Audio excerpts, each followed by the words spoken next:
Aceh Explore menampilkan halaqah dari Masjid Raya Baitur Rahman Banda Aceh. Subscribe, komen, like, dan share. Bismillahirrahmanirrahim. Assalamualaikum warahmatullahi wabarakatuh. Alhamdulillahirabbil alamin. Wassalatu wassalamu ala al-mab'uts rahmatan lil alamin. Sayyidina wa maulana Muhammadin alaihi afdhalus salawat wa atammut taslim. Subhanaka la ilma lana illa ma 'allamtana innaka antal alimul hakim. Allahumma 'allimna ma yanfa'una wanfa'na bima 'allamtana wa zidna ilma. Hadirin wal hadirat, kaum muslimin dan muslimat sidang jamaah salat subuh yang dirahmati Allah Subhanahu wa taala. Marilah senantiasa kita memuji dan memanjatkan syukur kepada Allah Subhanahu wa taala atas segala limpahan rahmat dan karunia pada kesempatan subuh hari ini.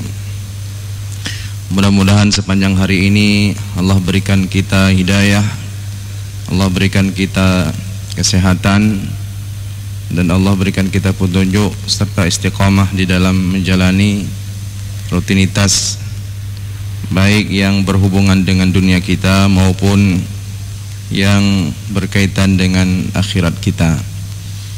Hadirin berbahagia,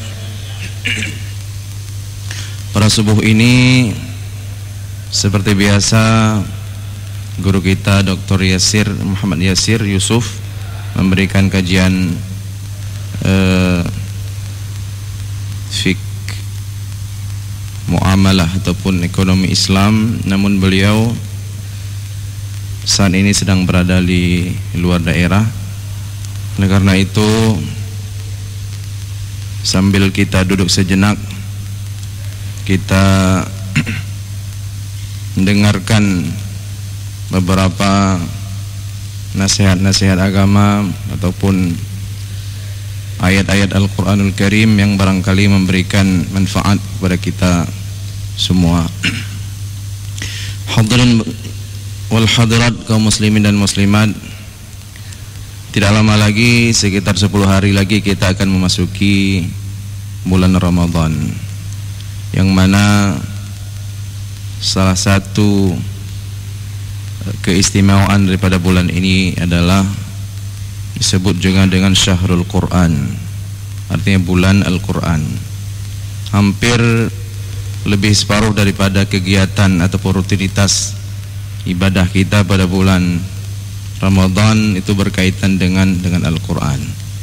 Dan salah satu di antara program, barangkali program setiap orang, setiap muslim yang menjadikan Ramadan itu memang bulan prioritas ibadah adalah mengkhatamkan Quran misalnya.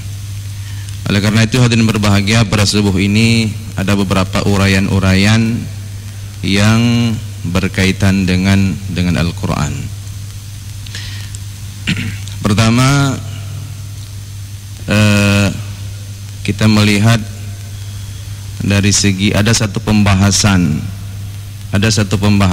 tentang istilah Al-Quran. Al-Quran itu ada yang disebut dengan qiraatan ataupun Quranan. Nah, kalau qiraatan itu terambil dari kata qara'a, artinya membaca. Nanti ada turunannya namanya disebut dengan qiraatan ataupun Quranan. Kalau qiraatan itu diartikan sekedar bacaan, artinya sesuatu yang dibaca. Karena kitab kita ini bukan saja sebagai kitab petunjuk, tapi juga dibaca. Artinya nilai kebaikan yang didapatkan dari kitab ini adalah membaca, sehingga dikatakan membaca Quran itu hitungannya sampai sedetil-detilnya dikatakan oleh Nabi Sallallahu Alaihi Wasallam. sampai dihitung per hurufnya. Man qara'a harfan min kitabillah falahu hasanah. Artinya membaca bukan hitungan kebaikan ataupun hitungan pahalanya bukan secara akumulatif itu, tapi sifatnya hitungannya sangat detail sekali. Man qara'a harfan min kitabillah falahu hasanah. Barang siapa yang membaca Al-Quran satu huruf, itu hitungannya hasanah, satu kebaikan. Wal hasanatu bi asyri amsalihha. Kemudian dilipat gandakan sampai berpuluh-puluh lipat. Kemudian hadirin berbahagia, yang menarik kata-kata Qur'anan atau yang sering kita sebut Al-Qur'an atau Qur'anan. Nah, di dalam kajian bahasa Arab itu ada satu yang menarik. Kalau di dalam kata bahasa Arab ada kalimat yang ujungnya ditambah alif dengan nun, ada qur'a, ada alif dan nun, Qur'anun misalnya. Dan ada lagi nanti syaitanun, nah itu ada tambahan alif dan nun. Ada irfanun misalnya, ada alif dan nun. Dan rahmanun, nah, ada alif dan nun. Ini oleh ulama pakar di bidang bahasa Arab, ini mengandung apa? Mengandung makna sempurna. Artinya tidak ada lagi kesempurnaan setelah itu.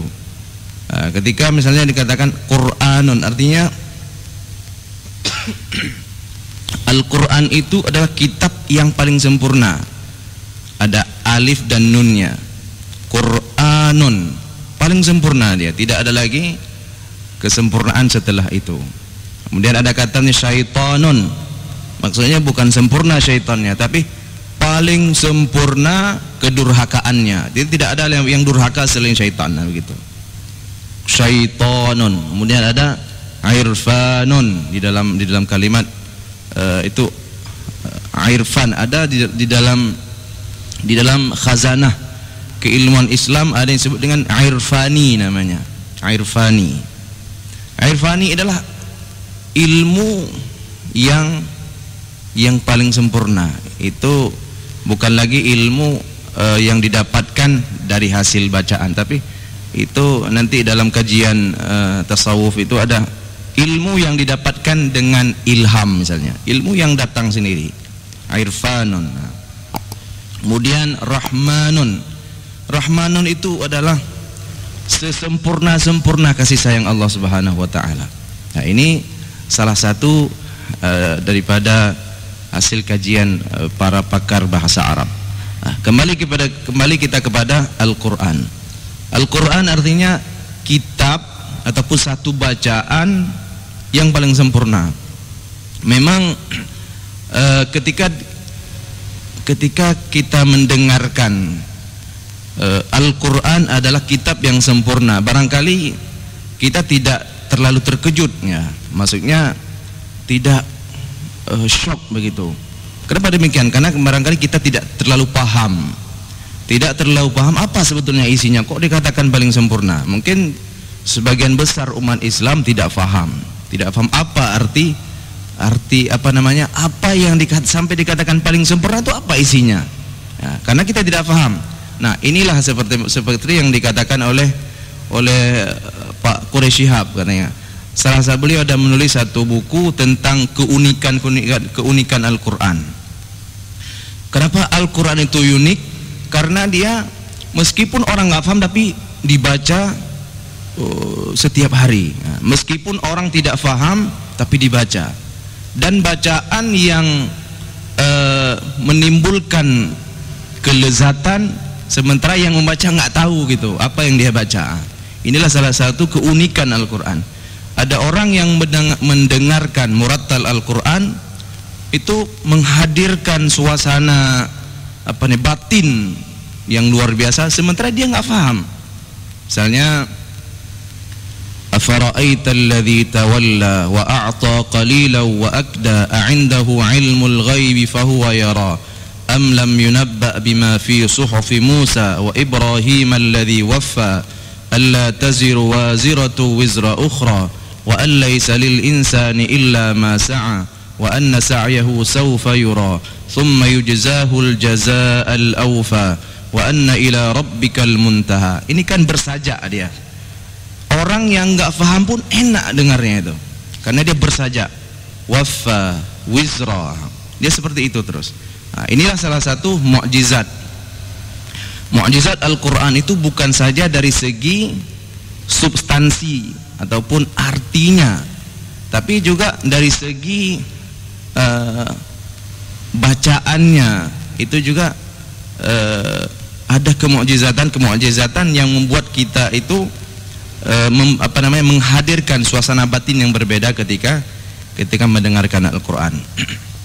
Hadirin berbahagia, ada satu ayat di dalam Al-Quran, surat Yunus ayat 15. Surah Yunus ayat 15 ini Allah menggambarkan kepada kita persis apa yang terjadi setiap masa begitu. Ini gambaran yang digambarkan oleh Allah Subhanahu wa taala itu terjadi berulang-ulang di dunia ini berkaitan dengan Al-Quran. Ayat ini bercerita tentang ketika Nabi Shallallahu Alaihi Wasallam membacakan ayat-ayat kepada orang-orang sekitarnya. Khususnya konteks ayat ini berkaitan dengan orang-orang Quraisy di Mekah ketika turun Al-Quran. Wa idza tutla alaihim ayatuna, ketika dibacakan ayat-ayat kami kepada mereka. Wa idza tutla alaihim ayatuna bayyinatin qala alladhina la yarjuna liqa'ana a'ti biqur'anin ghairi hadza aw baddil. Ketika orang-orang Quraisy dibacakan ayat-ayat kepada mereka, qala alladhina la yarjuna liqa'ana, orang-orang, dikatakan dalam Al-Quran, orang-orang yang tidak mengharapkan perjumpaan dengan Tuhannya. La yarjuna liqa'ana tibi Qur'anin ghairi hadza. Mereka itu mengatakan kepada Nabi sallallahu alaihi wasallam, "Wahai Muhammad, jangan bacakan Al-Qur'anmu," katanya. Tibi Qur'anin ghairi hadza. Baca yang lain begitu. Jangan baca Al-Quran. Jadi menurut ulama tafsir, konteks ayat-ayat yang dibacakan oleh Nabi Sallallahu Alaihi Wasallam itu berkaitan dengan pembatalan tentang ketuhanan ataupun sembahan-sembahan yang disembah oleh orang-orang Quraisy. Sehingga ketika mendengarkan ada di situ tidak boleh menyembah Lata dan Uzza dan sebagainya, maka mereka mengatakan i'ti bi Qur'anin ghairi hadza aw baddil, katanya. Itu batalkan ayat-ayatmu Muhammad, itu jangan bacakan ayat-ayat itu. Dan bahkan mereka aw baddilhu, ganti, hapus begitu. Enggak usah baca-baca ayat-ayat yang berkaitan dengan Tuhan kami. Kemudian Nabi sallallahu alaihi wasallam menjawab, "Qul ma yakunu li an ubaddilahu min tilqa'i nafsi." Ma yakunu li, tidak pantas bagiku mengganti ataupun menghapus ayat-ayat Allah, kata Nabi sallallahu alaihi wasallam. Tidak pantas bagiku, tidak berhak bagiku menghapus ayat-ayat Allah sesuka hatiku. Ma yakunu li an ubaddilahu min tilqa'i nafsi in attabi'u illa ma yuha ilai. Apa yang aku bacakan itu firman Allah Subhanahu wa taala. Hadirin berbahagia, ayat ini sederhana sekali, namun kalau kita kaitkan dengan kejadian-kejadian setelah Nabi Shallallahu Alaihi Wasallam, itu terus terjadi di kalangan di tengah-tengah umat Islam. Artinya ada orang-orang yang menginginkan Al-Quran itu dihapuslah, Al-Quran itu digantilah, macam-macam. Persis itu terjadi seperti beberapa dalam beberapa bulan inilah ada orang-orang misalnya yang mengatakan hapus itu ayat Quran, karena ayat Quran itu macam-macam lah. Dan yang lucunya yang kowar-kowar menghapus itu adalah mantan Islam begitulah kira-kira, mantan Islam lah. Jadi begini hadirin berbahagia, bagaimana kita menyikapi, kita sebagai umat tentunya perlu bersikap. Bagaimana kita menyikapi ketika terjadi hal-hal seperti itu. Memang bagi orang-orang yang tidak memahami betul apa itu sebetulnya Al-Quran, bagaimana posisi Al-Quran bagi umat Islam, tentunya mendatangkan keraguan. Sebetulnya ada, pasti banyak yang mendatangkan keraguan, pasti banyak yang mendatangkan keraguan. Makanya di dalam Al-Quran itu sendiri dikatakan wala tattabi' ahwa'ahum. Jika ada orang-orang yang menginginkan, ada orang-orang yang menginginkan apa? Menginginkan Al-Quran itu dihapus, menginginkan Quran itu seperti maunya begitu, seperti kehendaknya, maka dikatakan wala tattabi' ahwa'ahum. Jangan ikuti keinginan mereka itu, jangan ikuti. Wala in ittaba'ta ahwa'ahum lafasadatis samawati wal ard. Jika kalian mengikuti hawa nafsunya orang-orang itu, lafasadatis samawati wal ard, maka akan rusak sistem yang sudah berlaku di langit dan di bumi. Dan berbahagia. Dan yang selanjutnya adalah berkaitan dengan ini. Yang pertama, sebagai umat Islam, salah satu rukun daripada rukun iman itulah beriman kepada Al-Quran. Maka dengan hadirnya ataupun dengan datangnya macam-macam fitnah, fitnah ini artinya bukan tuduhan, artinya fitnah ini cobaan bagi kita, cobaan keimanan. Datangnya cobaan keimanan macam-macam, maka salah satu yang perlu disikapi oleh umat Islam adalah meyakini betul bahwa Al-Quran yang kita baca hari ini 30 juz itu sudah final, dia sifatnya sudah final. Bahkan Nabi saja mengatakan qul ma yakunu li an ubaddilahu min tilqa'i nafsi. Nabi saja mengatakan enggak pantas bagiku mengganti Al-Quran, maka apalagi orang-orang lain, ya. Ya, Nabi saja mengatakan begitu. Artinya Nabi itu tidak ikut campur tangan terhadap ayat-ayat yang diturunkan. In attabi'u illa ma yuha ilai. Apa yang aku ikuti, yang kubacakan kepada kalian itu adalah wahyu daripada Allah Subhanahu wa taala. Wahyu daripada Allah Subhanahu wa taala. Kemudian ada orang-orang lagi nanti menuduh Nabi sallallahu alaihi wasallam, misalnya Nabi itu ketika membacakan ayat-ayat Al-Qur'an itu beliau mengambil dari sumber-sumber yang lain. Maka di sini juga ada satu bantahan, dikatakan di dalam Al-Qur'an wa ma kunta tatlu min qablihi min kitabin wa la takhutuhu bi yaminika idzal lartabal mubtilun. Maka di dalam Islam kita sering menyebut-nyebut Nabi itu ummiyan, artinya tidak bisa membaca, tidak bisa menulis. Maka para ulama memberikan menyampaikan, ya, ataupun menulis dalam kitab-kitab mereka apa hikmah Nabi kita itu tidak bisa membaca, tidak bisa menulis. Maka di sini diperjelas oleh Allah Subhanahu wa taala, sekiranya Nabi kita Muhammad sallallahu alaihi wasallam itu adalah seorang ahli, seorang yang bisa baca tulis, maka orang-orang yang menuduh Quran itu yang menuduh Al-Quran itu karangannya Muhammad, maka itu masuk akal. Kenapa demikian? Karena beliau orang terpelajar lah begitu dalam tanda kutip. Tetapi Allah menjadikan Rasulullah Muhammad sallallahu alaihi wasallam, beliau tidak pernah terpengaruh dengan apapun. Artinya tidak pernah dibesarkan di dalam satu sistem pendidikan. Tidak pernah bersentuhan dengan dunia filsafat misalnya, yang sebelum itu telah berkembang di dunia. Tidak pernah bersentuhan dengan disiplin-disiplin ilmu yang lain. Oleh karena itu dikatakan ma kunta tatlu min kitabin, tidak pernah menulis satu buku, wala takhutuhu, tidak pernah membaca kitab-kitab, wala takhutuhu biyaminika, juga tidak pernah menulis dengan tanganmu. Maka Nabi tidak bisa menulis. Wala takhutuhu biyaminika idzan lartabal mubtilun. Karena Nabi demikian halnya, maka orang-orang yang menuduh pun mulai ragu. Oh iya, Nabi itu kan latar belakang secara historisitas Nabi SAW itu beliau tidak pernah bersentuhan dengan sistem pendidikan, tidak pernah. Karena itu apa yang diwahyukan kepada beliau itulah wahyu Allah Subhanahu wa taala. Bahkan terakhir di dalam Al-Qur'an itu ada ayat wala ta'jal bil Qur'ani min qabli ay yuqda ilaika wahyu. Nabi itu dilarang ya, dilarang jangan bercakap dulu wahai Muhammad sebelum datang Quran. Artinya apa yang beliau cakapkan, apa yang beliau sampaikan itu murni wahyu daripada Allah Subhanahu wa taala.